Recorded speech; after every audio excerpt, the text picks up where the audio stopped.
December wind sliced through Chicago's south side like a blade, carrying the smell of snow and exhaust. Ruby Castellano stood outside the iron gates of the Reed mansion, her forged references clutched in one gloved hand, her sister's obituary folded in the other pocket. 2 years. It had been 2 years since Sarah's body was found in the Chicago River, with a single bullet hole behind her left ear. Execution style, the detective said. No witnesses, no suspects. Case closed within 6 weeks. But Ruby knew. Sarah had been working as a paralegal for a firm that laundered money for the Reed family. She'd found something, tried to be a hero, and paid the price. Michael Reed gave the order. Ruby was certain. And now, standing outside his home with a fake smile and a resume full of lies, she was going to make him pay. The gate buzzed open. Ruby walked up the long driveway, her boots crunching on gravel, her heartbeat steady despite the rage simmering beneath her ribs. Revenge required patience, precision. She'd spent 18 months preparing for this, learning to cook like a professional, mastering silence, erasing her digital footprint.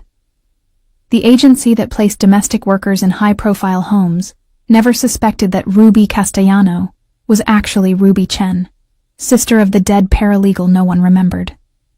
The front door opened before she could knock. A woman stood there, tall and polished, blonde hair swept into a flawless chignon, diamond earrings catching the gray, afternoon light. Tiffany Laurent, Michael Reed's fiancée. Ruby had studied her face in dozens of society page photos, always smiling, always elegant, always beside Michael like a trophy.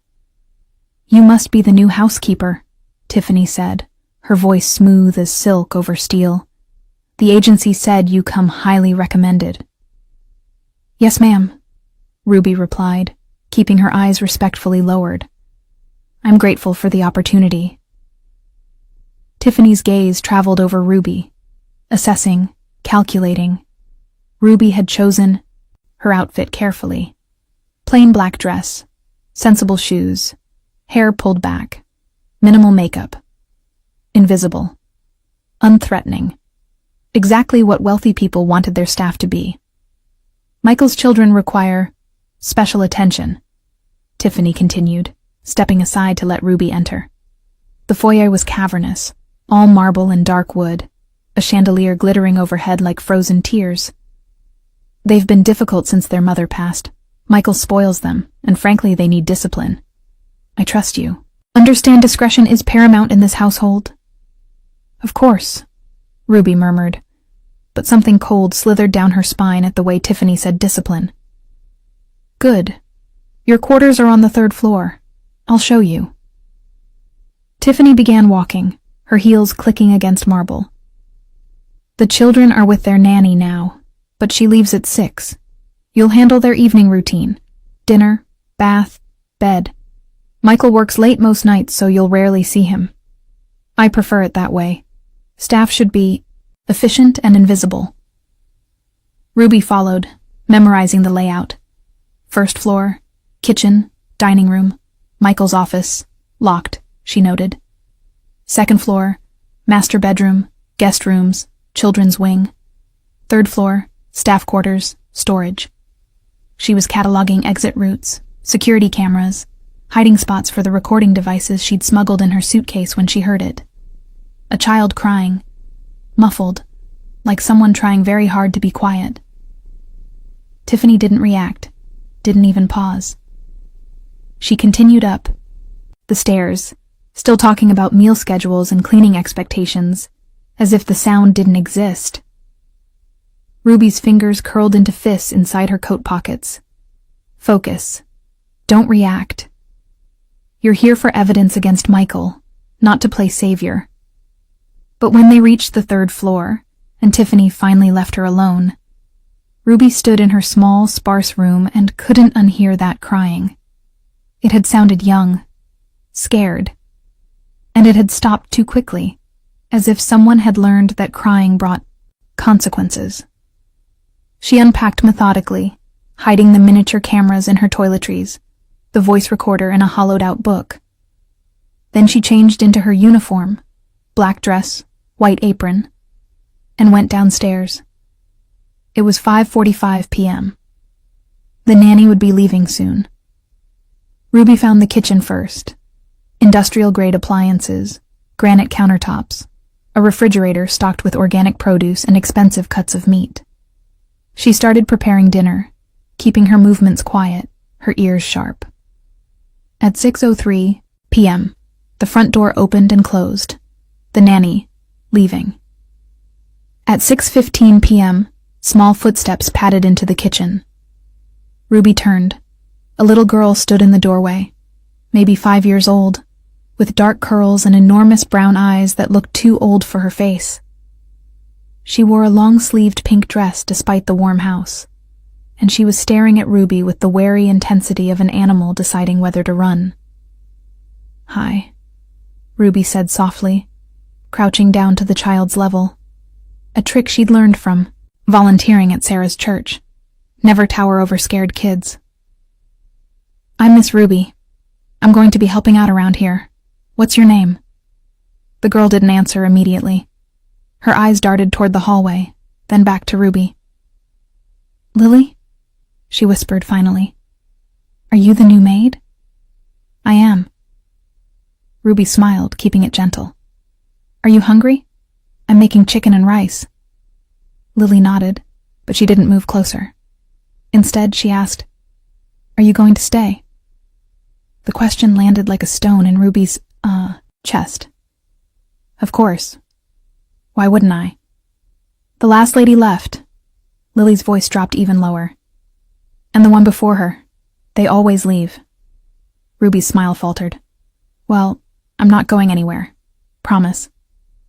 Lily studied her for a long moment, then took 3 careful steps forward. "My brother Noah is upstairs. He's 3. He doesn't talk much. Miss Tiffany says he's being difficult. Would you like to get him? We can all eat together." Lily's face brightened, but only for a second. Then the wariness returned. "Miss Tiffany says we're supposed to eat in our room. We're too messy for the dining room." Ruby's jaw tightened, but she kept her voice light. "How about a special exception tonight? I'd love the company." Lily hesitated, glanced at the hallway again, then nodded and disappeared. Ruby stood slowly, her hands shaking with something that wasn't fear. It was recognition. She'd seen that look before, in Sarah's eyes years ago, when their stepfather would come home drunk. The look of a child who'd learned to measure danger in footsteps and voices. When Lily returned, she was holding the hand of a small boy with the same dark curls, same enormous eyes. Noah didn't look at Ruby. He stared at the floor, one thumb in his mouth, his free hand gripping his sister's dress. "Hi, Noah," Ruby said gently. "I'm Miss Ruby." He didn't respond. Lily squeezed his hand. "He's shy," she explained, but Ruby noticed how Lily positioned herself slightly in front of her brother. Protective. They ate at the kitchen island, not the grand dining room, and Ruby watched them carefully. Both children ate slowly, methodically, as if food might be taken away. Both wore long sleeves. Both flinched when a door closed somewhere in the house. And when Noah reached for his milk and accidentally knocked over the salt shaker, he froze completely. His eyes went wide. His breathing stopped. Lily grabbed his hand. "It's okay," she whispered urgently. "It's okay, Miss Tiffany's not here. It's okay." Ruby's heart cracked open. She smiled, walked over, and calmly picked up the salt shaker. "Accidents happen, sweetheart. No big deal." She ruffled Noah's hair gently. He stared up at her like she'd just performed a miracle. That night, after she'd bathed them, noting the faded bruises on Noah's upper arms, the way Lily winced when Ruby washed her back. After she'd read them 2 stories, they sat pressed against each side of her like she might disappear. After she'd tucked them into their beds, separate rooms, but Lily had whispered, "Can you leave the hall light on? Noah gets scared in the dark. Ruby returned to her room and sat on the edge of her narrow bed. Her hands were shaking. She pulled out her phone, opened the encrypted folder where she kept photos of Sarah. Her sister smiling at graduation. Sarah laughing at a stupid joke. Sarah's face in the morgue, pale and still. Ruby had come here to destroy Michael Reed, to gather evidence, ruin him, watch him lose everything the way Sarah lost everything, but those children, those scared, too quiet, bruised children. She closed the photo folder, opened a new file, started typing notes. Observation Day. 1. Children show signs of abuse, hypervigilant, fear response to minor accidents, bruises on both, age consistent with repeated incidents. Tiffany Laurent mentioned discipline, children isolated, eating alone, need to investigate further. Ruby stared at the words. Then she added one more line. Sarah would have helped them, and for the first time in 2 years, her mission felt complicated. 3 days passed like held breaths. Ruby moved through the Reed mansion like a ghost, learning its rhythms. Michael left before dawn, returned after midnight. Tiffany hosted charity luncheons and spa appointments, her schedule a performance of perfection. The children were Ruby's constant shadows, following her from room to room, helping her dust, sitting at her feet while she cooked. They were starving for attention, for gentleness. And every time Noah wordlessly handed her a wooden spoon or Lily asked, "Miss Ruby, do you like stories?" Ruby felt the knife of her original purpose twist deeper. She'd planted cameras in 3 locations, the hallway outside the children's rooms, the kitchen, and the main living area. So far, the footage showed nothing but routine. Tiffany barely interacted with Lily and Noah. Michael was never home. Ruby was beginning to think her initial assessment was wrong. Maybe the bruises were old, from before she arrived. Maybe Tiffany was just cold, not cruel. Then Wednesday night happened. Ruby was folding laundry in the 3rd-floor linen closet when she heard the crash. Sharp, loud, followed by Tiffany's voice rising like a siren. "You stupid, careless little..." Ruby dropped the towels and ran. Down 2 flights of stairs, her heart slamming against her ribs, following the sounds to the kitchen. She stopped in the doorway. Lily was on the floor, surrounded by broken glass and spilled orange juice. Her hands were bleeding.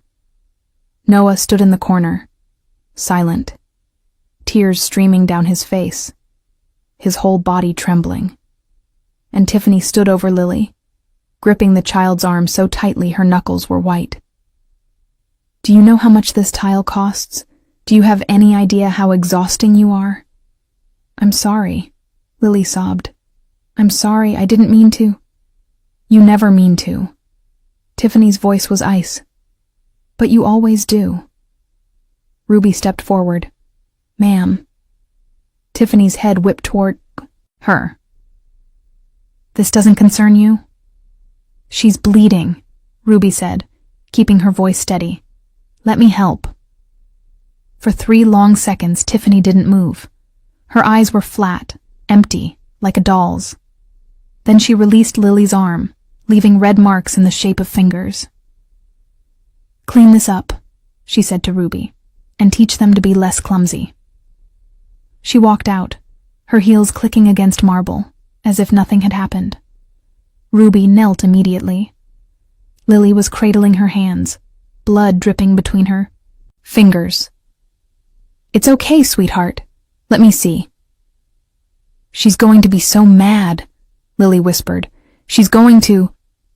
She didn't finish. She didn't need to. The terror in her eyes finished the sentence. Ruby cleaned the cuts carefully, wrapped Lily's palms in soft bandages, gave her a glass of water with shaking hands. Noah crawled out of his corner and pressed himself against Ruby's side. He was still crying silently, his small body racked with shudders. "Did I do something wrong?" Lily asked, her voice small. I was trying to help. I wanted to pour Noah's juice so Miss Tiffany wouldn't have to. You didn't do anything wrong, Ruby said fiercely. Do you hear me? Accidents happen. That's what being a kid is. Lily looked at her like Ruby was speaking a foreign language. That night, Ruby reviewed the footage. The kitchen camera had captured everything. Tiffany's face. Cold, controlled, vicious. The way she'd gripped Lily. The way she'd ignored Noah's terror. Ruby saved the file, backed it up, to 3 locations, and sat in the dark of her room staring at her phone. She should send this to the FBI, to Child Protective Services, to someone. But if she did, they'd investigate. They'd discover her real identity. Her infiltration would be exposed before she'd gathered enough evidence to bury Michael. And worse, there was no guarantee CPS would act fast enough. Tiffany had money, connections, a pristine public image. The system moved slowly, and in the meantime, those children would be alone with her. Ruby's reflection stared back at her from the darkened phone screen. Sarah's voice echoed in her memory. You're too soft, Ruby. That's why you'll never survive in this city. Maybe Sarah was right. Maybe Ruby was too soft. But she couldn't walk away. Not from Lily's bandaged hands. Not from Noah's silent tears. She'd stay. Gather more evidence. Protect them until she had enough to destroy everyone who deserved it. Michael for being absent. Tiffany for being a monster. The next morning, Ruby found Lily sitting on her bedroom floor, drawing. She'd drawn 4 stick figures. 2 big, 2 small. The small ones were holding hands. The big ones were on opposite sides of the paper. That's a beautiful picture, Ruby said softly. Lily looked up. It's us. You and me and Noah and Daddy. Ruby's throat tightened. Where's Miss Tiffany? Lily's crayon paused. Then she drew a 5th figure, far in the corner, separated from the others by a thick black line. She doesn't like us, Lily said matter-of-factly. We heard her tell Daddy we're obstacles. What does that mean? Ruby knelt down slowly. Lily, I need you to tell me something. Has Miss Tiffany ever hurt you? Besides yesterday? Lily's eyes went wide. She looked at the door, then back at Ruby. Her voice dropped to a whisper. You can't tell Daddy. She said if we tell, he won't love us anymore. He'll send us away like he sent Mommy away. Your daddy didn't send your mommy away, sweetheart. She got sick. That's what Miss Tiffany says, Lily interrupted, her voice urgent and frightened. She says Mommy got sick because me and Noah were bad. And if we're bad again, Daddy will get sick too. So we have to be good. Really, really good. Ruby's vision blurred. She pulled Lily into her arms, holding her tight. The child was shaking. That's not true. None of that is true. You are not bad. Do you hear me? You are perfect. Lily cried into Ruby's shoulder, the kind of deep, body-shaking sobs of someone who'd been holding them in too long.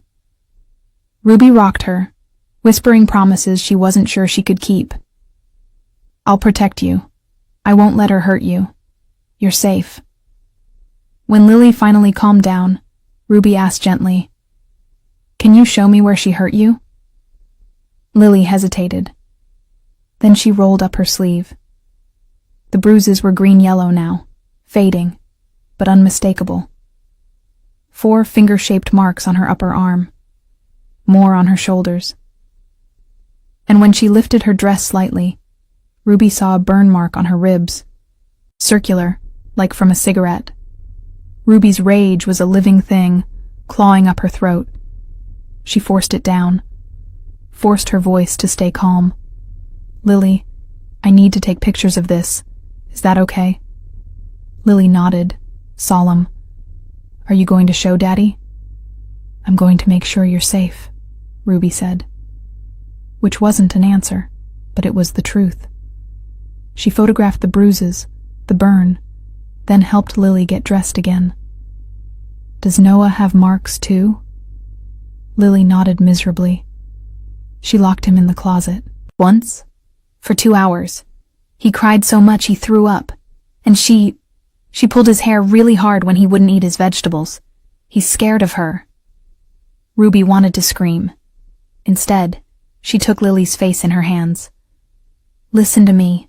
I'm going to talk to your daddy. But I need you to be brave a little longer. Can you do that? You promise you won't leave? I promise.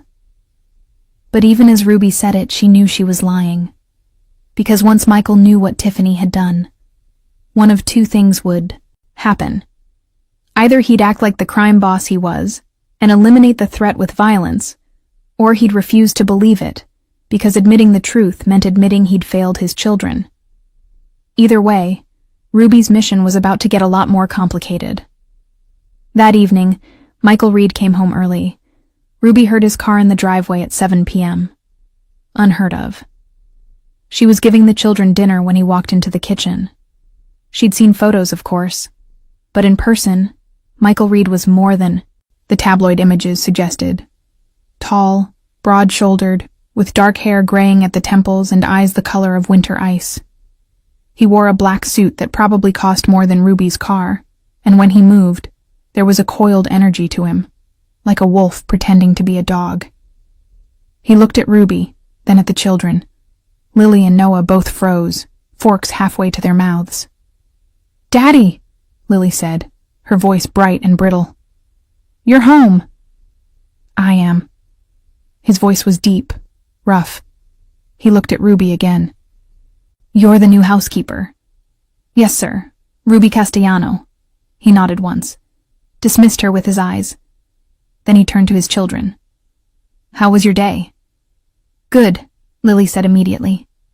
Too quickly. Noah said nothing, staring at his plate. Michael frowned slightly. Ruby saw it. The flicker of confusion, maybe concern. But then his phone buzzed. He glanced at it. "I need to take this. Finish eating."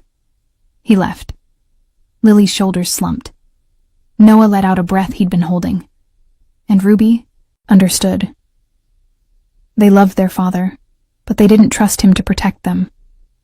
She cleared the plates, helped them brush their teeth, and tucked them in. But before she left Lily's room, the child grabbed her hand. "Miss Ruby?" "The last lady who tried to help us. Miss Tiffany said she had to go away because she told lies. Is that true?" Ruby's blood went cold. "What happened to her?"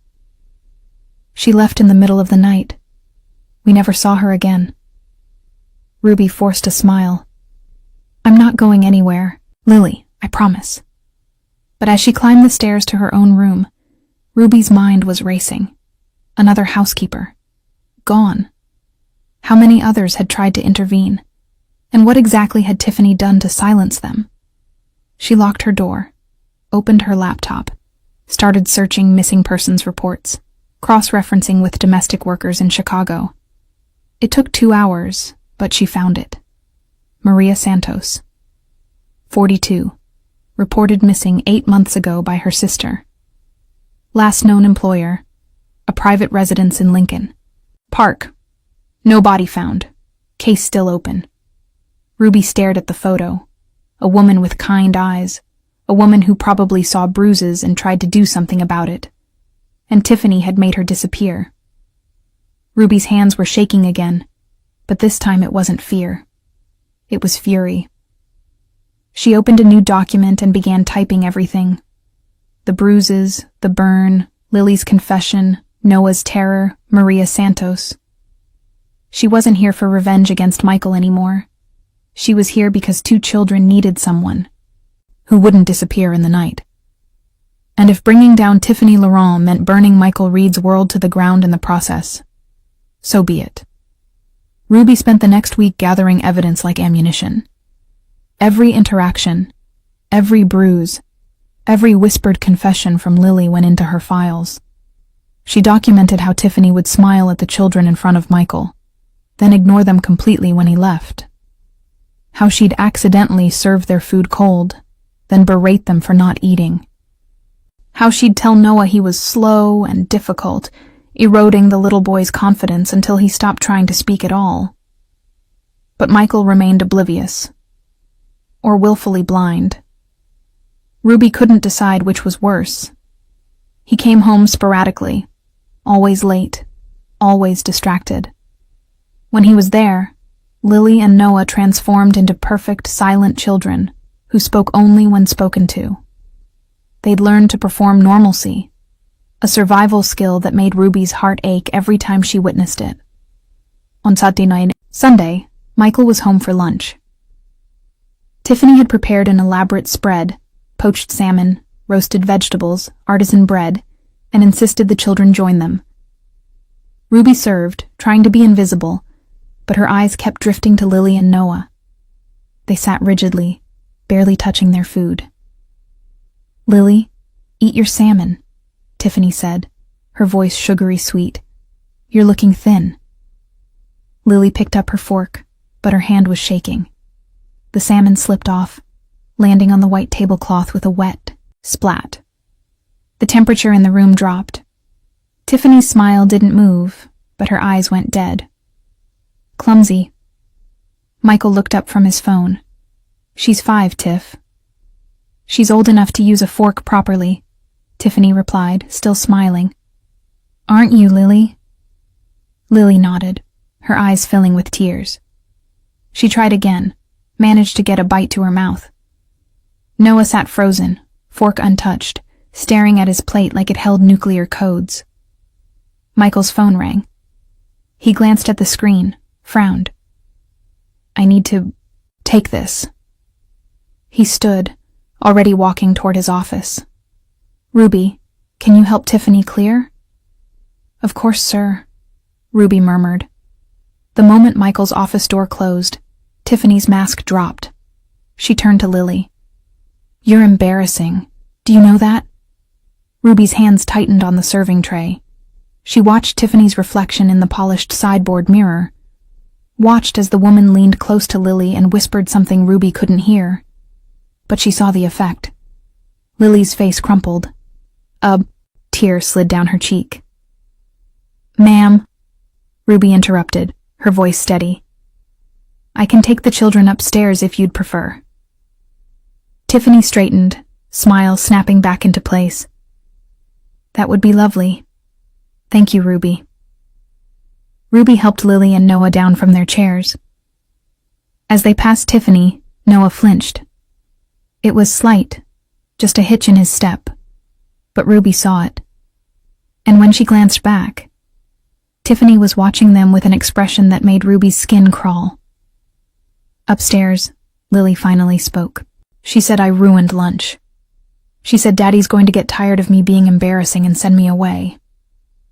Ruby knelt, gripping Lily's small shoulders. "Your daddy loves you. You didn't ruin anything." "Then why doesn't he stop her?" Lily's voice broke. "Why doesn't he see?" Ruby had no answer for that, because the truth, that Michael was so consumed by grief and business that he couldn't see what was happening in his own home, felt too cruel to say out loud. That night, Ruby reviewed the dining room footage.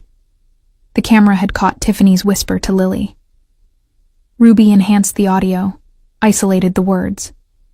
"If you tell your father, I'll make sure he sends you and your brother to boarding school, far away, where no one will ever find you." Ruby's blood turned to ice. It wasn't just abuse. It was calculated psychological torture. Tiffany was systematically breaking these children, and Michael had no idea, or didn't want to know. The breaking point came 3 days later. Ruby woke at 2 a.m. to the sound of crying. She pulled on her robe and rushed to the children's wing. Noah's door was ajar. She pushed it open. The little boy was sitting up in bed, sobbing into his hands. Lily was already there, trying to comfort him, but she looked terrified. "What happened?" Ruby asked, hurrying over. "He had a nightmare," Lily whispered. "About the closet." Ruby's chest tightened. The closet. Noah was inconsolable, hiccuping and shaking. Ruby gathered him into her arms and he clung to her like she was the only solid thing in the world. Shh, you're safe. You're safe. It took 20 minutes for him to calm down. When he finally did, he whispered against Ruby's shoulder, the first word she'd heard him speak directly. Dark. It was dark. I know, baby, I know. Lily tugged on Ruby's robe. Miss Tiffany locks him in there when he won't stop crying. She says Daddy can't know because he'll think Noah's weak. Ruby's vision went red at the edges. She held Noah tighter, pressing her face into his hair so he wouldn't see her fury. How many times? 4, Lily whispered. 4 times. The last time, he wet himself because she wouldn't let him out. And then she made him sleep in it. She said it was a lesson. Ruby's hands were shaking. She wanted to march downstairs, break down Tiffany's bedroom door, and... She stopped the thought. Violence wasn't the answer. Evidence was. Lily, can you show me which closet? Lily led her to the hallway linen closet. It was small, dark, with no light switch inside. Ruby opened it, looked at the cramped space, and imagined a terrified 3-year-old locked inside. She pulled out her phone and took photos. Then she crouched in front of both children. I need you to trust me, okay? I'm going to fix this. How? Lily asked, her voice small and hopeless. By making sure your daddy knows the truth. But Miss Tiffany said... Miss Tiffany is lying, Ruby said fiercely. Your daddy loves you. He's just been... distracted. But he's going to see now. I promise. She tucked them both back into bed, stayed until they fell asleep. Then she went to her room and started preparing the evidence package. Photos, videos, audio recordings, witness statements, her own, medical documentation of the bruises she'd photographed. Everything. But she needed one more thing. Proof that Michael Reed wasn't just negligent. Proof that he could be redeemed. Because if she destroyed Tiffany, but left the children with a father who didn't care, she'd have saved them from nothing. The next afternoon, Michael came home unexpectedly. Ruby was in the kitchen when he walked in, loosening his tie. He looked exhausted, shadows under his eyes, tension in his jaw. Coffee? Ruby offered. He blinked, surprised. Yeah, thanks. She poured him a cup, black. He took it, leaned against the counter. For a moment, silence. Then, how are the kids? They're resilient, Ruby said carefully. Considering. His eyes sharpened. Considering what? This was it. Ruby's moment. She could say something vague, play it safe. Or she could push. Considering they've lost their mother and you're rarely home. Michael's expression hardened. Careful. I'm not trying to overstep, Ruby continued, keeping her voice soft but firm. But they miss you, sir. Lily talks about you constantly. Noah watches the door every night hoping you'll come home to say goodnight. Something flickered across his face. Guilt. Maybe grief. He looked away. Tiffany's been handling them. With respect, sir. Has she? He frowned. What's that supposed to mean? Ruby hesitated, then decided to test the waters. I just think maybe you should spend more time with them. Observe. Make sure things are as they should be. Michael studied her for a long moment. You've been here, what? 2 weeks? And you're giving me parenting advice? I'm giving you an observation from someone who sees them every day, Ruby replied. They're good kids, Mr. Reed. Really good. But they're scared. Scared of what? Of the woman sleeping in your bed, Ruby wanted to say. But she couldn't. Not yet. Change, loss, being forgotten. Michael's jaw tightened. He set down his coffee cup. I'm not forgetting them. Then prove it, sir. He stared at her. For a second, Ruby thought she'd pushed too far. Then he nodded once, sharp and curt. I'll make time this week. Happy? It's not about me being happy, sir. It's about them feeling loved.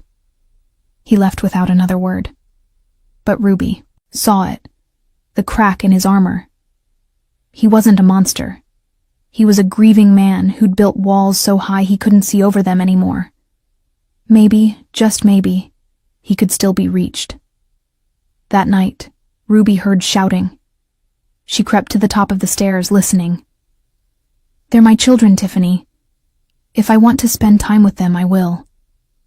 Of course, darling. I just think you're overworking yourself. They're fine. I've been managing. Ruby seems to think otherwise. Silence. Then Tiffany's voice, cold as winter. Ruby? The housekeeper? She mentioned the kids seemed scared. Withdrawn. Michael. Tiffany's tone shifted, became soothing. The children are grieving. They're adjusting. But I've been handling it. You don't need to worry. Maybe I should be worrying more. Another silence. Longer. When Tiffany spoke again, her voice was ice dipped in honey. If Ruby has concerns, she should bring them to me first. Chain of command, darling. Ruby's stomach dropped. She'd just painted a target, on her own back. She retreated to her room, locked the door, and reviewed her evidence files again. She had enough. Barely. But enough. Tomorrow she'd confront Michael directly. No more hints, no more waiting. Because tonight, she'd seen something in Tiffany's eyes when Michael mentioned Ruby's name. And Ruby had seen that look before. On the face of someone who was about to eliminate a problem. Ruby didn't sleep. She sat on the floor of her room with her laptop, compiling everything into a single folder. Videos, photos, timestamps, audio clips. By 4 a.m., she had a presentation that would either save Lily and Noah or destroy her completely. At 6:30 a.m., she heard Michael's bedroom door open. She waited 5 minutes, then went downstairs. He was in the kitchen, pouring coffee, already dressed in a charcoal suit. Alone. Mr. Reed, Ruby said quietly. I need to speak with you, privately. He glanced up, surprised. Now? It's important. It's about your children. His expression shifted, concern mixed with irritation. Is something wrong? Can we talk in your office, please? He studied her for a long moment, then nodded. 5 minutes. Ruby followed him to his office, her heart slamming against her ribs. The room was all dark wood and leather, floor-to-ceiling bookshelves, a massive desk that looked like it had witnessed 1,000 illegal deals. Michael sat behind it, gestured for her to speak. Ruby pulled out her phone, connected it to the monitor on his desk. What I'm about to show you is going to be difficult to watch. But you need to see it. Ruby? Please, sir, just watch. She played the first video. The kitchen incident with the broken glass. Tiffany gripping Lily's arm. The red marks. Michael's face went still as stone. Then the next video. Tiffany berating Noah for spilling water. Then another. Tiffany dragging Lily by the hair out of frame. Michael's knuckles were white where they gripped the armrest. Ruby showed the photos next. The bruises, the burn mark, the documentation of the closet. Noah has nightmares about being locked in there, Ruby said softly. Lily told me it happened 4 times.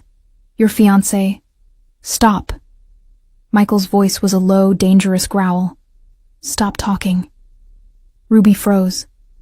Michael stood slowly, his hands flat on the desk. How long have you known?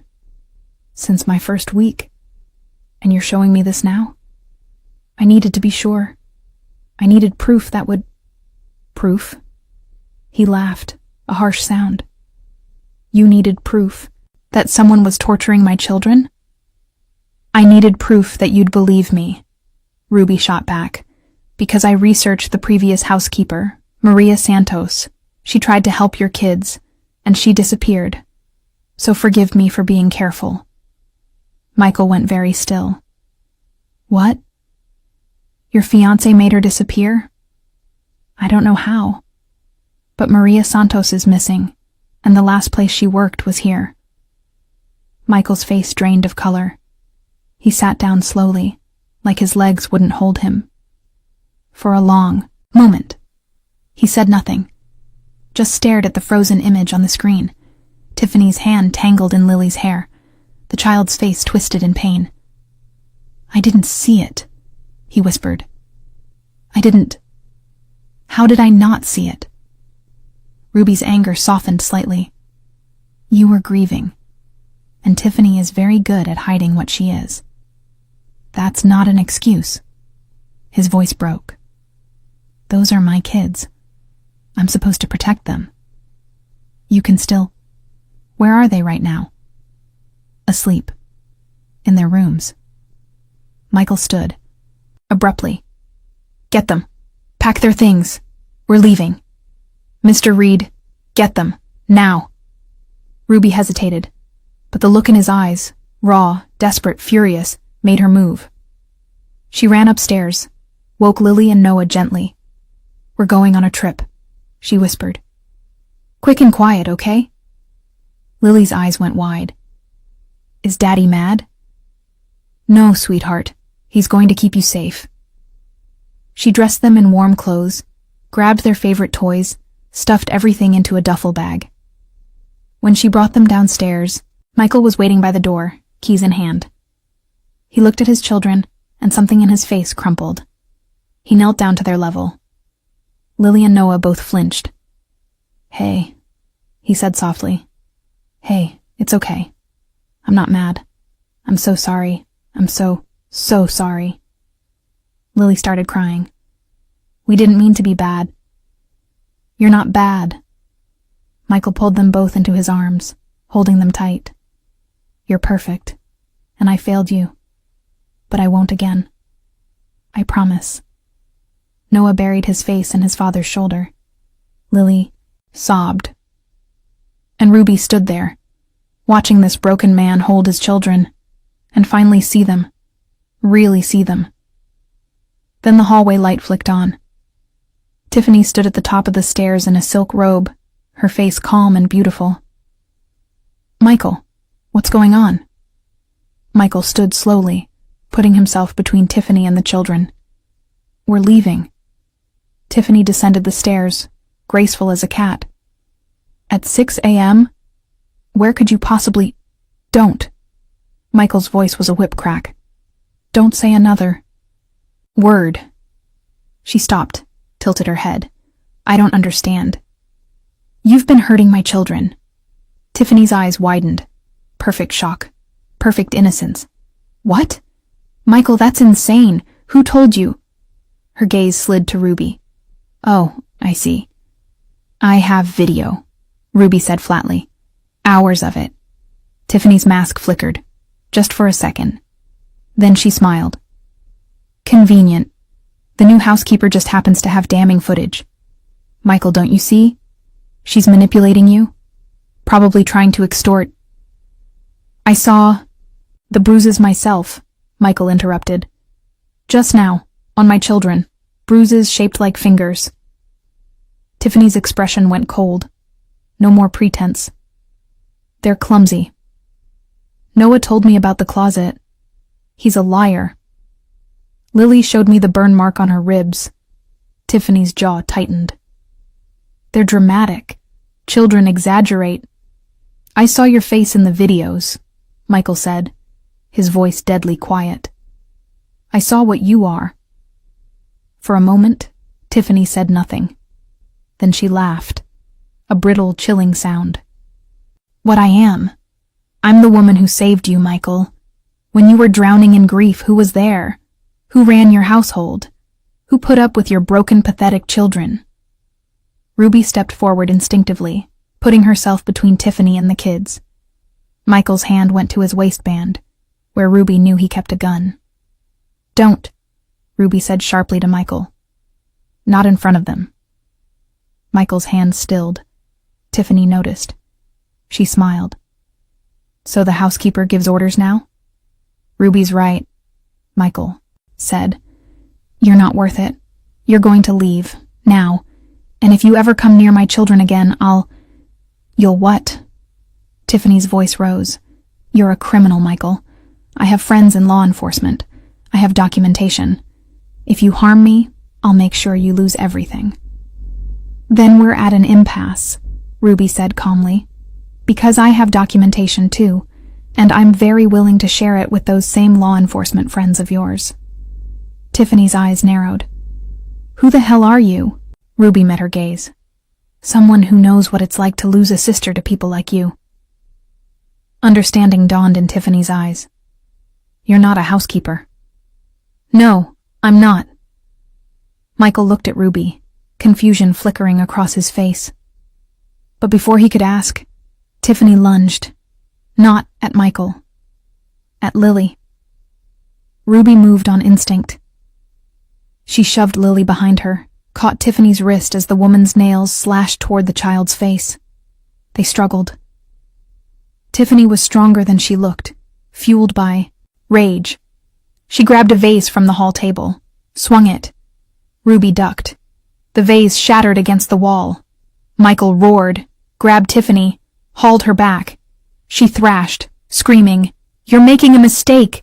Those children are damaged. They'll ruin you. I was doing you a favor. Michael slammed her against the wall. Get out, now, or I stop being civilized.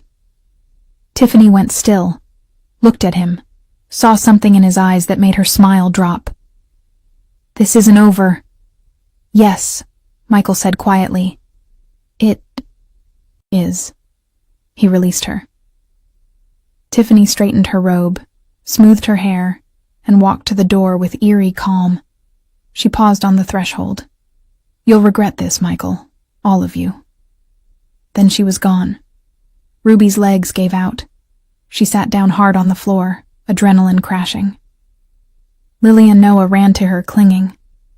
Michael stood frozen, staring at the door. We need to leave, Ruby said hoarsely. Now.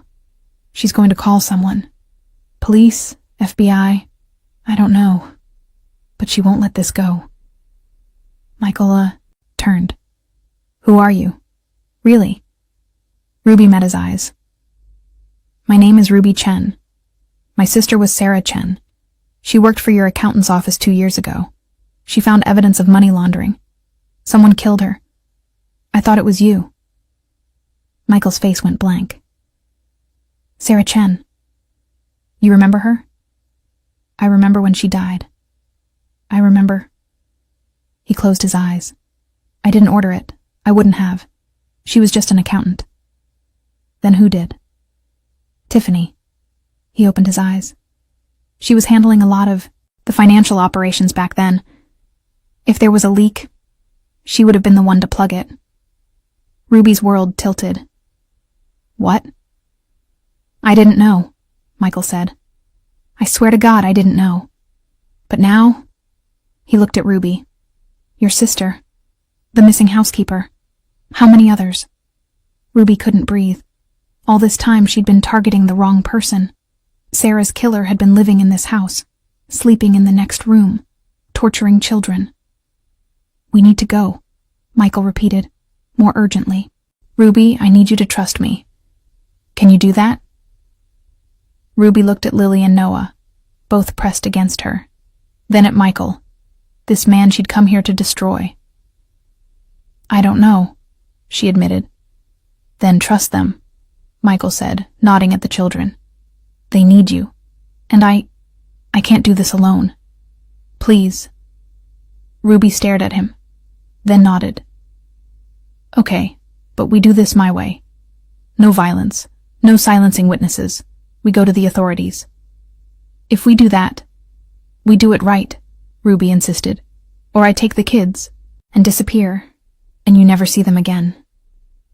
Michael's jaw worked, then he nodded. Okay, your way. Good. Ruby stood, lifting Noah into her arms. Lily grabbed her other hand. Then let's go, before your fiancé decides to come back with reinforcements. They left the mansion as dawn broke over Chicago, and Ruby realized with a strange, dizzying clarity she'd come here for revenge. But somewhere along the way, she'd found something more important, a family worth saving. They drove north in Michael's black SUV, putting distance between themselves and the city. The children fell asleep in the back seat within 20 minutes, exhausted from fear and adrenaline. Ruby sat in the passenger seat, watching the highway blur past, her mind racing. Michael hadn't spoken since they'd left. His hands were tight on the wheel, jaw clenched, eyes fixed forward. Finally, Ruby broke the silence. Where are we going? A safe house, 2 hours north, off the grid. One of your properties? No. Belongs to someone I trust, someone outside the business. Ruby studied his profile. You believe me. About my sister. I looked into it. Michael's voice was flat. After you mentioned Maria Santos, I made calls, pulled files. There were inconsistencies, payments I didn't authorize, offshore accounts I didn't open. He glanced at her. Tiffany's been running her own operation under my nose for years. Ruby's stomach twisted. What kind of operation? Blackmail, mostly. She'd find leverage on people, affairs, embezzlement, secrets, and squeeze them.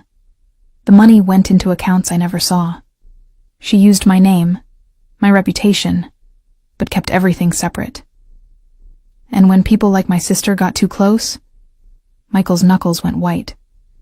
She handled it, personally. How many? I don't know, yet, but I will. He looked at her again. I'm sorry. About your sister. About all of this. Ruby wanted to hate him. Should have hated him. But looking at this man, who'd been blind but not malicious, who'd failed his children but was trying to fix it, she couldn't summon the rage anymore. Just keep driving, she said quietly. The safe house was a cabin in Wisconsin, isolated by a thick forest and a frozen lake. It was small, rustic, but warm. Michael carried the sleeping children inside while Ruby checked the perimeter. Old habits from her research days. Always know your exits. Inside, there was a fire already burning. The friend Michael mentioned, an older man named Frank, who didn't ask questions and didn't seem surprised by the circumstances, had stocked the kitchen and left. You've got a week, he'd told Michael. Then I need plausible deniability.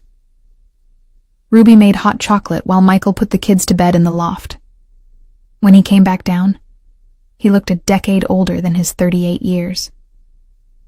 They're terrified, he said, sitting heavily on the couch. Noah won't let go of his teddy bear. Lily keeps asking if Tiffany's going to find us. What did you tell them? That I'd keep them safe, but I'm not sure they believe me. He looked at Ruby. Why should they? I didn't keep them safe before. Ruby sat across from him, cradling her own mug. You didn't know. I should have. His voice cracked. I should have seen. The bruises, the fear, the way they flinched. I was so focused on work, on keeping the business running, on not thinking about Rachel. He stopped. My wife, their mother. She died 3 years ago. Ovarian cancer. It was fast. Brutal. And I shut down. Let Tiffany in because it was easier than feeling. She preyed on that, Ruby said softly. That's what predators do. They find vulnerability and exploit it. Doesn't make me less responsible. No, but it means you can still fix it. Michael looked at her. Really looked. Why are you helping me? After what you thought I did to your sister? Ruby was quiet for a moment. Because Lily and Noah need you, and because I've spent 2 years hating you. I'm tired of hate. It didn't bring Sarah back. It just made me hollow. Your sister would be proud of you, Michael said. What you did for my kids. Sarah would have told me to call the cops immediately and stop playing hero. Ruby smiled sadly.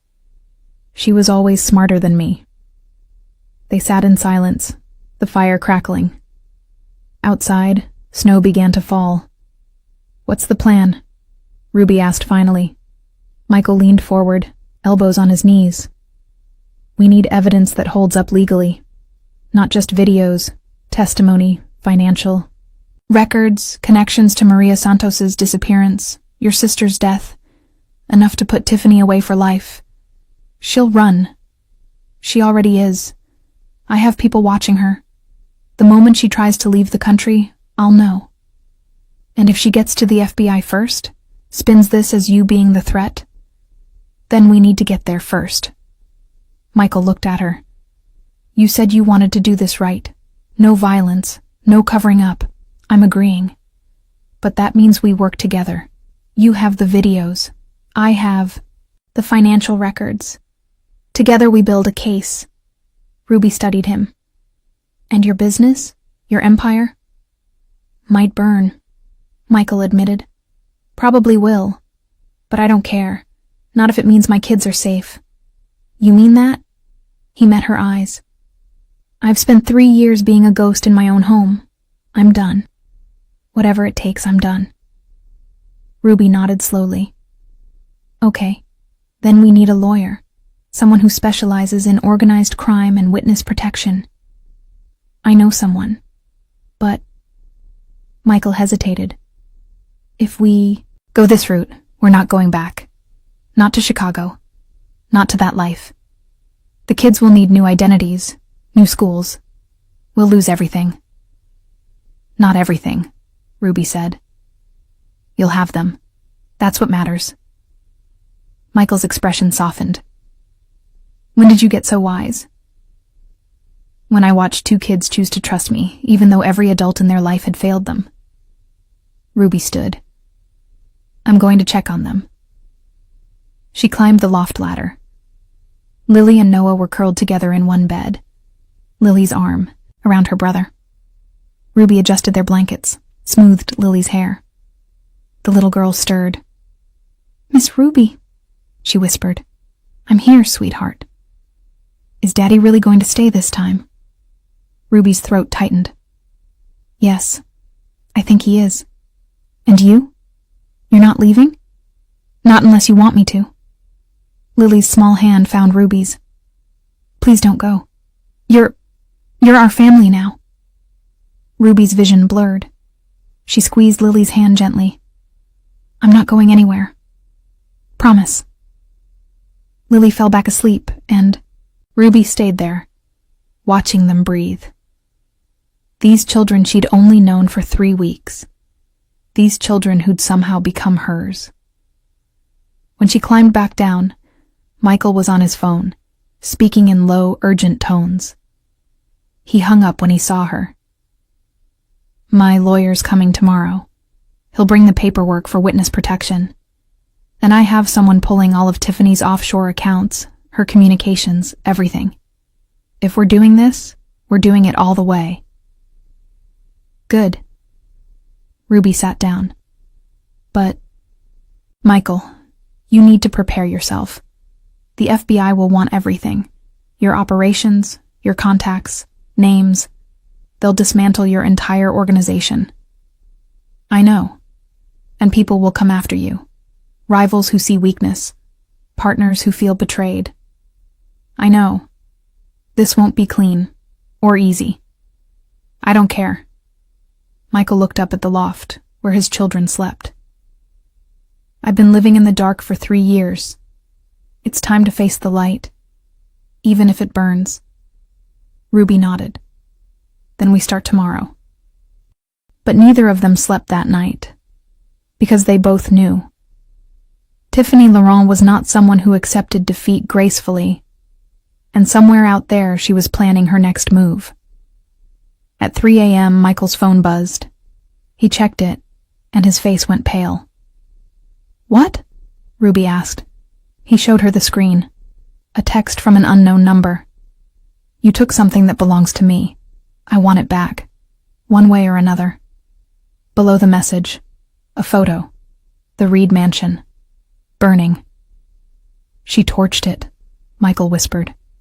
She burned everything. Ruby's blood ran cold. Is anyone inside? No.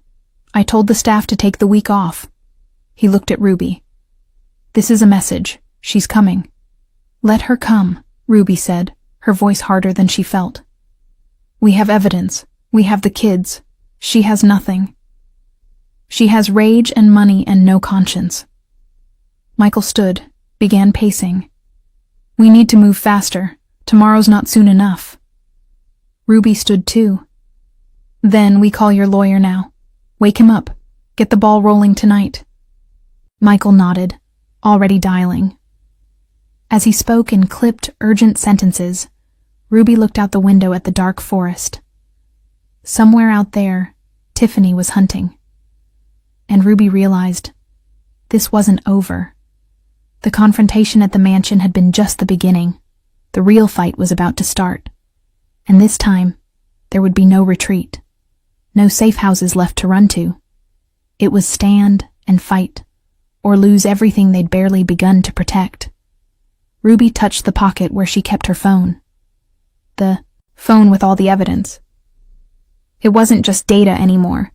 It was ammunition, and she was ready to use it. Whatever happens, she said quietly, more to herself than Michael. Those kids don't get hurt again. Not on my watch. Michael hung up, looked at her. My lawyer's on his way. ETA 6 hours. He's bringing FBI contacts. Good. Ruby? His voice was tentative. Thank you. For staying. For not running when you found out who I really am. Ruby met his eyes. I'm not staying for you, Michael. I'm staying for them. I know. He almost smiled. That's why I trust you. They stood together in the firelight, two people bound by trauma and circumstance and a shared mission. Protect the innocent, no matter the cost. Outside, the snow fell harder, and in the distance, unseen, Tiffany Laurent sharpened her claws. The lawyer arrived at dawn with 2 FBI agents in tow. Ruby watched from the cabin window as they parked. 3 black cars, engines idling, exhaust curling in the frozen air. Michael met them outside, shaking hands, speaking in low tones. Ruby stayed inside with the kids, who were eating oatmeal at the small kitchen table. Who are those people? Lily asked, her voice small. Friends, Ruby said, though she wasn't sure it was true. They're here to help. Noah clutched his teddy bear tighter. He hadn't spoken since they'd arrived, just watched everything with those enormous, wary eyes. Ruby knelt beside him, smoothed his hair. You're safe, Noah. I promise. He leaned into her, and Ruby's heart cracked open again. These kids. God, these kids. Michael came inside with the lawyer, a sharp-eyed man in his 50s named Castellano, no relation, he'd assured Ruby with a grim smile, and the 2 agents, a woman named Agent Torres and a man named Agent Brennan. They all looked at Ruby like she was a puzzle they couldn't quite solve. Miss Chen, Agent Torres said, sitting across from Ruby. We need to ask you some questions. I figured. You infiltrated Michael Reed's home under false pretenses. I did. With the intention of gathering evidence against him for your sister's murder. Yes. But instead you uncovered evidence of child abuse perpetrated by his fiancée, Tiffany Laurent. Correct. Agent Torres leaned forward. And now you're asking us to grant immunity to Mr. Reed, a known organized crime figure, in exchange for his testimony against Ms. Laurent. I'm asking you to protect 2 children who've been tortured, Ruby corrected. Whatever happens to Michael Reed is between you and him. But Lily and Noah don't testify. They don't get dragged through court. They've been through enough. Agent Brennan spoke up. We've reviewed the evidence you provided. The videos, the photos, the audio recordings. It's compelling. It's horrifying, Ruby said flatly. It is, Torres agreed. But Ms. Laurent's attorney is already claiming the footage is fabricated. Deep fakes, edited. Ruby's hands curled into fists. It's not. We believe you. But we need more. We need forensic evidence. Medical examinations of the children. Testimony from... No. Michael's voice cut through the room like a knife. My kids are not going through examinations. They're not answering questions from strangers. They're 5 and 3 years old. They've been terrorized enough. Mr. Reed, I'll give you everything else, Michael interrupted. Financial records, communication logs, names of Tiffany's contacts. I'll testify about her operations, her blackmail schemes, the offshore accounts. Hell, I'll testify about my own crimes if it helps. But you leave my children alone. Torres and Brennan exchanged glances. Castellano stepped in. My client is prepared to cooperate fully. In exchange, he wants immunity for himself and Ms. Chen, plus witness protection for his family. His family, Brennan said slowly. Including Ms. Chen? Ruby's breath caught. She looked at Michael. He was looking back at her. Yes, Michael said firmly, including Ruby. She's not legally... She's the only reason my kids are alive, Michael said. She risked everything to protect them. So yes, she's family, and she's coming with us. Ruby's throat tightened. She hadn't expected that. Hadn't expected him to fight for her. Torres sighed. We'll need to consult with our superiors. But off the record, we want Tiffany Laurent. She's been on our radar for years, but we could never get close. If you can give us a case that sticks, we'll consider your terms. How long? Michael asked. 48 hours. We don't have 48 hours, Ruby said. She burned down Michael's mansion. She knows we have evidence. She's not going to wait patiently while you deliberate. Torres stood. Then we move faster. Mr. Reed, we'll need access to those financial records immediately. Ms. Chen, we'll need your original files. Not copies. Ruby hesitated. If I give you the originals and this falls through... It won't, Torres said. I give you my word. Ruby looked at Michael. He nodded. She pulled out her phone, began transferring files. There's more. I documented everything about Maria Santos, the missing housekeeper, and my sister Sarah Chen. If you dig into Tiffany's operations around the time of their deaths, you'll find connections. Brennan was already typing on his laptop. We'll pull all case files related to those names. If there's a link, we'll find it. For the next 3 hours, the cabin became a war room. Michael spread out. Ledgers and bank statements. Ruby walked agents through her videos, explaining context, timestamps. Lily and Noah stayed in the loft, coloring, occasionally peeking down at the chaos below. By noon, they had a strategy. Torres would present the case to the U.S. attorney that evening. If approved, arrest warrants for Tiffany Laurent would be issued by morning. In the meantime, Michael and his family would remain under FBI protection. What if she runs? Ruby asked. We have people watching her, Brennan assured. She hasn't left Chicago. In fact, she's been surprisingly visible, attending charity events, giving interviews about the tragic fire at her fiancé's home. She's establishing an alibi, Michael muttered. Building sympathy. Let her, Torres said. It won't save her. But Ruby wasn't convinced. Tiffany Laurent was too smart to sit back and wait for arrest. She was planning something. At 2 p.m., Michael's phone rang. Unknown number. He answered on speaker. Michael. Tiffany's voice was silk over razor blades. I hope you're comfortable in your little hiding place. Michael's jaw tightened. How did you get this number? I have resources, just like you. Actually, better than yours, it seems. She laughed. A brittle, chilling sound. Did you really think you could just walk away? Take my children. They're not yours, Michael growled. They were mine to mold, Tiffany corrected. And you ruined everything, but that's okay. I can be forgiving. What do you want? A trade. The housekeeper, I mean Ruby Chen, for my freedom. She has evidence that doesn't belong to her. I want it destroyed, and in return, I'll disappear. You'll never see me again. No, Michael said flatly. No? Tiffany's voice turned cold. Michael, I know things. About your operations. About your partners. If I go down, I'm taking everyone with me. Including you. Which means your children end up in foster care while you rot in prison. Is that what you want? Agent Torres was scribbling notes, mouthing "keep her talking" to Michael.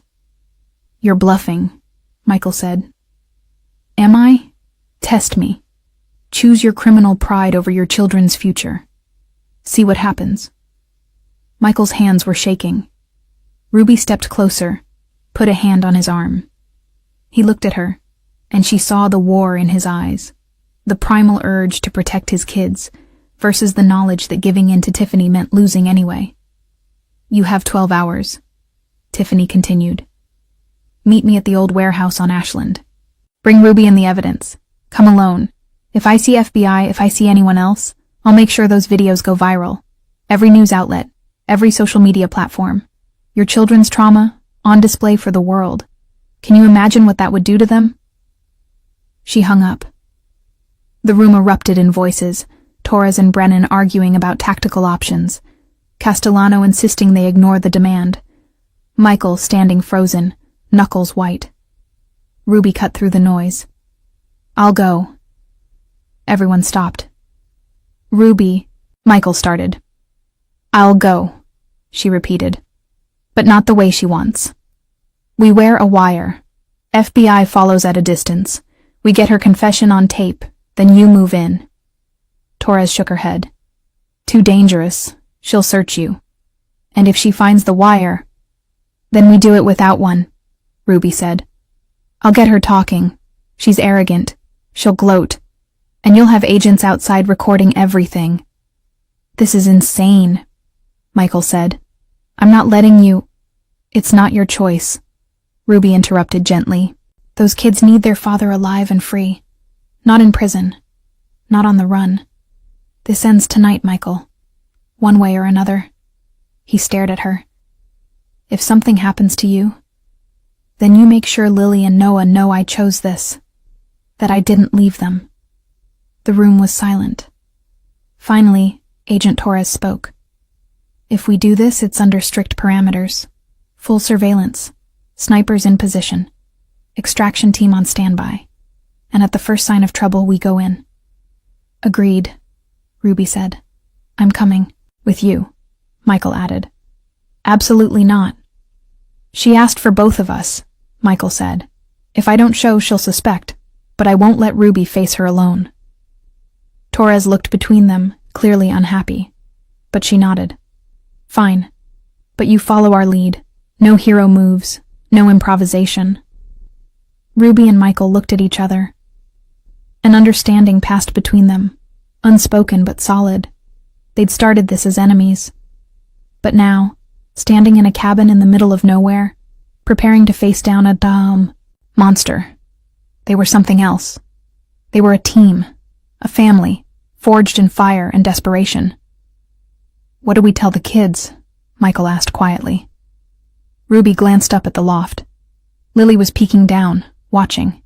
Their eyes met. Ruby forced a smile. We tell them we'll be back, and we mean it. Because failure wasn't an option. Not anymore. At 10 p.m., under a moonless sky, Ruby and Michael climbed into an FBI surveillance van. Agent Torres handed them earpieces, nearly invisible, high grade. We'll hear everything. You won't hear us, but we're there. Trust that. Ruby nodded, slipping the device into her ear. Across from her, Michael looked like a man preparing for war. His suit was dark, his expression darker. But when he looked at Ruby, something softened. "If this goes wrong," he started, "it won't. But if it does, if she hurts you, then you get out," Ruby said firmly. "You get back to those kids. You don't play hero. You survive." Michael's eyes burned. "Ruby, promise me." He hesitated, then nodded. "I promise." They drove in silence to the warehouse. It loomed against the Chicago skyline, abandoned, graffitied, a monument to decay. Ruby's heart hammered as they stepped out of the van.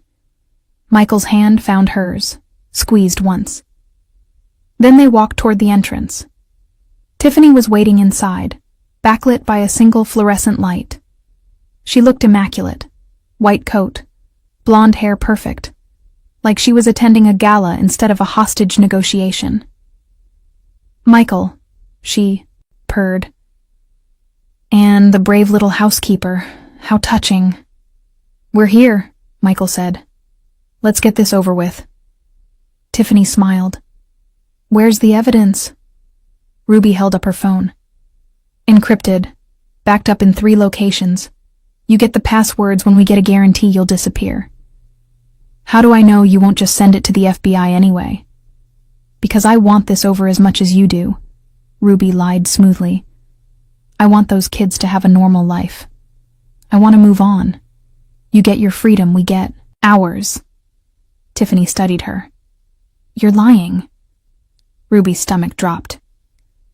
"I can always tell when someone's lying," Tiffany continued, stepping closer. "It's a gift. And you, Ruby Chen, are a terrible liar." She pulled out a gun. Michael moved instinctively, stepping in front of Ruby. "Tiffany, don't." Tiffany's voice was ice. "You betrayed me, Michael. You chose them over me. So now I'm going to take everything from you, starting with her." She aimed at Ruby. And Ruby realized, with cold clarity, Tiffany had never intended to make a deal. She'd come here to eliminate loose ends. The shot rang out. Michael shoved Ruby hard. She hit the ground, ears ringing. Above her, chaos erupted. FBI storming in, shouting, tactical lights blinding. And Michael, on the ground beside her, blood spreading across his white shirt. "No," Ruby breathed. "No, no, no." He was still conscious, eyes wide, one hand pressed to his side. "The kids," he gasped. "Ruby, the kids." "You're okay," Ruby said, pressing her hands over his, trying to stop the bleeding. "You're okay. Stay with me." Tiffany was being dragged away, screaming. Agent Torres was barking orders. Paramedics rushed in. But all Ruby could see was Michael's blood on her hands, his life slipping through her fingers. "Don't you dare," she whispered fiercely. "Don't you dare leave them. They need you. Do you hear me? They need you." Michael's eyes found hers. He tried to smile. "Tell them I kept my promise." Then his eyes closed. And Ruby screamed. The hospital waiting room smelled like disinfectant and despair. Ruby sat in a plastic chair, Michael's blood still on her hands, dried now, brown and cracked. Agent Torres had tried to get her to wash up, but Ruby couldn't move, couldn't think, couldn't do anything except replay the moment. The gun, the shot, Michael pushing her out of the way. He'd taken a bullet meant for her. Lily and Noah were with a social worker in a separate room, coloring, unaware. Ruby had promised them their father would come back. She'd promised. At hour 3, a surgeon emerged. Ruby stood on shaking legs. "He's stable," the doctor said. "The bullet missed major organs. He was lucky. Another 2 inches." She didn't finish. "He'll recover, fully." Ruby's knees gave out. Torres caught her, lowered her back into the chair. "He's okay," the agent murmured. "It's okay." But it wasn't. Not yet. Tiffany Laurent was in federal custody, but her arrest had triggered a cascade. Reporters were swarming, Michael's organization was fracturing as rivals sensed weakness. And somewhere in the chaos, someone had leaked the videos, Lily and Noah's trauma, their bruises, their pain, to the media. Exactly as Tiffany had threatened. Ruby watched the news on the waiting room TV with mounting horror. Her stomach turned as pundits debated, as strangers analyzed those children's worst moments, as the world consumed their suffering like entertainment. "We're taking them off air," Torres said, appearing beside her, issuing restraining orders against every outlet. "But Ruby, the damage is done. Those kids' faces are everywhere." "They're not safe," Ruby whispered. "Even with Tiffany in custody. They'll never be safe here." Torres nodded slowly. "That's why witness protection is no longer optional. It's mandatory. For all of you." "All of us?" "Michael Reed can't stay in Chicago. His organization's collapsing, but there are too many people who want him dead. You're linked to him now, which makes you a target. And the kids?" Torres looked at the TV, where Lily's face was frozen mid-cry in a still from Ruby's video. "They need to disappear. Completely." Ruby closed her eyes. "Where?" "We have a location. Small town in Wisconsin. Clean identities. Michael will have to give up everything. His name, his past, his empire. You'll all be starting over." "Can he do that? After living like this for so long?" Torres smiled grimly. "He took a bullet for you. I think he's serious about change." When Ruby finally saw Michael, 4 hours post-op, groggy but alive, the first thing he said was, "The kids, are they—" "Safe," Ruby assured, pulling a chair close to his bed. "They're with a social worker. They don't know yet." "About the videos?" Ruby nodded. Michael's jaw tightened. "I'm going to kill her. She's already in federal prison, and you're not killing anyone." Ruby took his hand carefully.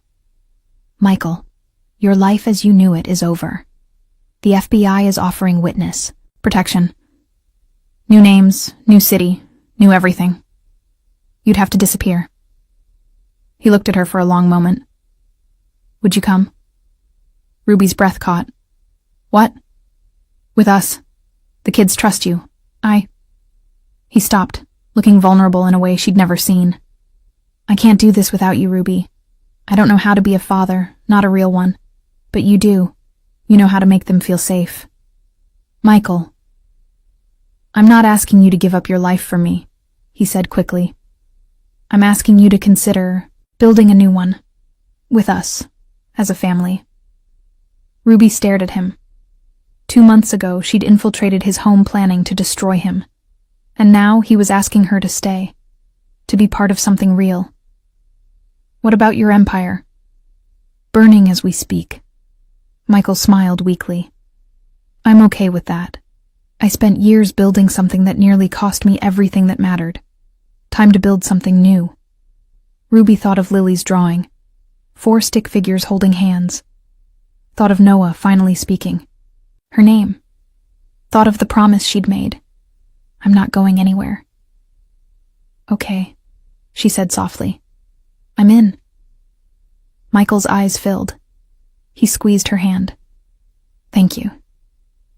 2 weeks later, they left Chicago in the middle of the night. Michael was healing but moving carefully, one hand pressed to his side. Ruby carried Noah, who was asleep on her shoulder. Lily held both their hands, silent but trusting. They drove to a small town called Millbrook, Wisconsin. Population 4,000. No news crews, no reporters.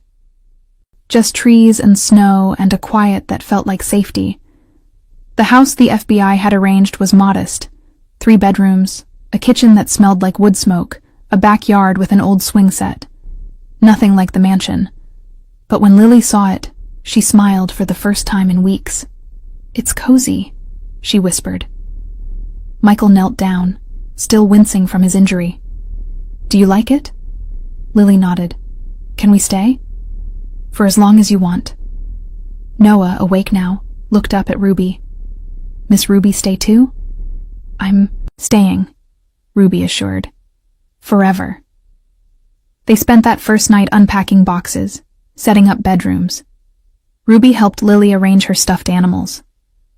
Michael read Noah a story, his voice rough with emotion. And when the kids finally fell asleep, Ruby and Michael sat in the living room with mugs of tea, watching snow fall through the window. This is weird, Michael said. Not having security, not having calls coming in, just quiet. Do you miss it? He considered. I miss the control, the power. But I don't miss the person I was. He looked at her. Ruby, I need to say something. About your sister. Ruby tensed. I didn't order her death, but I created the environment where people like Tiffany thrived. I built an organization where violence was currency and lives were expendable. Sarah Chen died because of that world. Because of me. Michael, let me finish.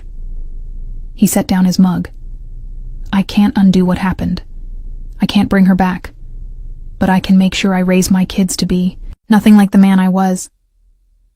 I can teach them kindness instead of power, compassion instead of control. And maybe, if I do that right, Sarah's death won't have been for nothing.